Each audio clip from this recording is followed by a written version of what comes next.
Hi, I'm Dave Vickers and welcome to the Photo Show. What I've got here is a Nikon F501. It's a film camera made in the late 80s, and the reason this camera is interesting is it was the first camera that Nikon commercially produced that had an autofocus system. It used a single autofocus point that could either be used singularly to lock onto the subject or continuously to track moving objects. It wasn't very fast, but it did work, and it was definitely a pointer to what was to come in the future of cameras as far as autofocus was concerned.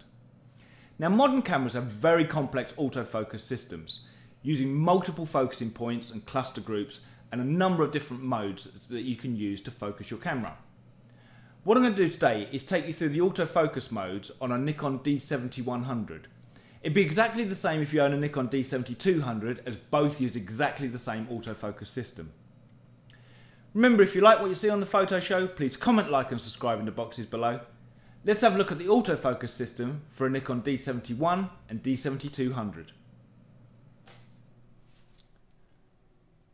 Right, so when you're looking through your viewfinder of your camera and you've got the grid layout there, if you push and hold the little selector button, the AF selector button by the lens, you'll see there that at the bottom of the screen it lights up AFS. This stands for autofocus single, and this is where you're choosing one single autofocus point to pick your point of focus. And you can see here, it's if you half push the shutter now, our autofocus point is bang in the center of the screen. And that's picking the point where we're going to focus the camera on. We can, by using the selector wheel on the back of the camera, move that point across.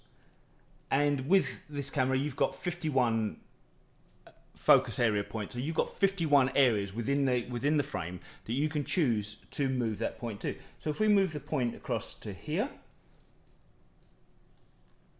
and then refocus the camera, you can see now that it's focused on the point where we set the second focusing point. If you want to bring it back to the center, you can just press OK in the middle there, and again you can move that focusing point anywhere around the screen, and if you come right to the end there, it will run back into the other side.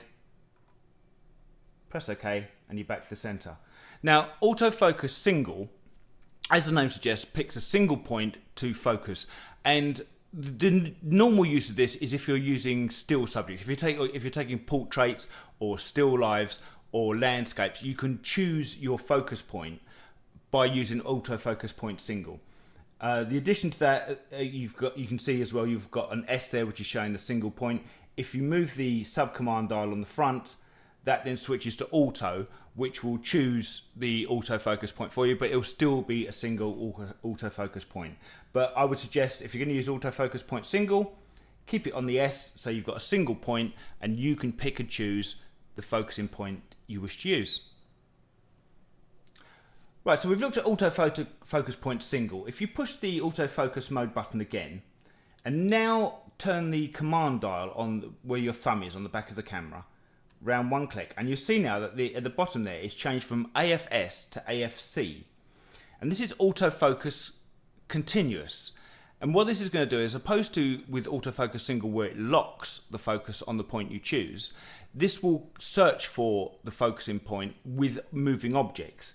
And as well as you can see there, we've got the single focus point in the middle. If now, by holding the autofocus mode button in and using the front dial, the sub-command dial, we can now pick clusters of focusing points. You can see there, there's the single point, one turnaround, and we've now got 9 autofocus points that we can pick and choose from.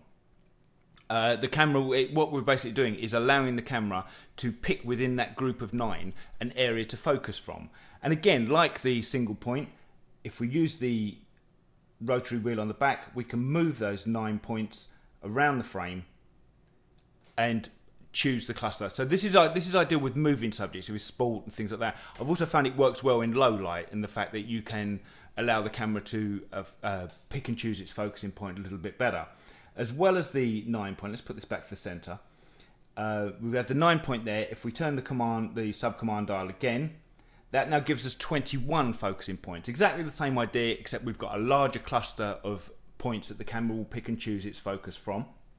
And once again, you can move that across the frame as you choose. And one more from there, if we turn the dial one more time, there's the full 51 autofocus points that the camera has to offer. And what we're allowing now with the camera in AFC with the 51 focusing points is allowing the camera to look within those 51 focusing points to pick the sharpness. Again, for moving subjects and things like that, it's really, really good. Let's go around one more turn on the subdial there. And now we've got what's called 3D. And this is a smart feature where it will try and track. If you're focused on an object, say a runner coming towards you, the camera will try and track the focus as that object gets closer to you. And the final one on the turn there is auto, where it's going to continuously try and focus, but you're allowing the camera to pick and choose the focusing point where you want. I mean, I personally quite often use the 9 selection, the 9 grid there. I find that, like I said, I find that works well in low lights. But there we go. So that's AFC, autofocus point continuous, and you've got the options there, again, using the menu control dials up with your thumb and finger, and the control wheel on the back to give the area of the image that you want to sharpen up. So we've looked at autofocus continuous. If we now push the selector button again and turn the main dial again, you can see now that we've now changed to AFA, which is autofocus auto.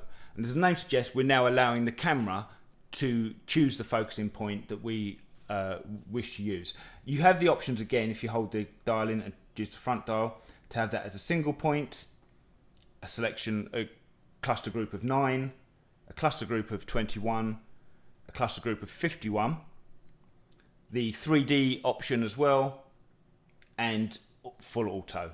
I would suggest keeping it on the single. Depends what you're shooting. Again, yeah, I would recommend that you get used to using the autofocus single and the autofocus continuous rather than relying on the autofocus auto, because that's going to pick and choose a lot more your focusing points. And you're going to, if you're looking for something where you have something sharp in the foreground and the background's blurry, it's not going to be able to pick and choose that as well as you can manually. But basically, that's a run through of all the autofocus types. Let's go a quick run through again. So autofocus single gives you a single focusing point on the screen, which you can move around. Ideal for still images, portraits, things where there aren't a lot of movement. Push the button again. Next turn round, AFC, which is autofocus continuous.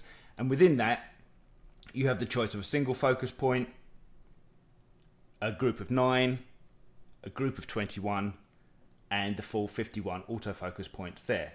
You can also got the 3D and auto selection as well. And again, one more turn on from that, and you have AFA, which is your autofocus automatic.